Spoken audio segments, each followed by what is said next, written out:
Pengamat sepak bola Syamsuddin Umar meminta PSM Makassar percaya diri hadapi Persikabo 1973 pada lanjutan Liga 1 2022-2023. PSM tanpa empat pilarnya ketika meladeni Persikabo di Stadion Sultan Agung Bantul, Daerah Istimewa Yogyakarta pada Senin 5 Desember 2022 pukul 16.30 waktu Indonesia Tengah. Empat pemain tersebut yaitu Wiljan Ramadan Sananta, Yakob Sayuri, dan Muhammad Saki Ashraf Huwaidi. Win absen karena masih menjalani 3 sanksi larangan bermain dari Komisi Disiplin atau Kombis PSSI. Sedangkan Sananta, Yakob, dan Saki absen lantaran dipanggil perkuat timnas Indonesia di turnamen Piala AFF 2022. Syamsuddin Umar menilai absennya 4 pemain masih bisa diatasi oleh sang pelatih Bernardo Tavares. Juru taktik berkebangsaan Portugal ini lihai dalam merotasi pemainnya. Terbukti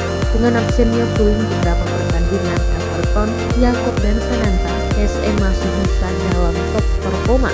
Skuad Laskar Kinisi masih berada di peringkat 3 klasmen dengan 22 poin, belum terkalahkan dari 10 laga. Dia menyampaikan pemain yang tergabung di PSM tentu pemain pilihan, meski punya kualitas serta prestasi. Makanya pemain lainnya harus menunjukkan kemampuan terbaik mereka dengan absennya 4 pemain piala.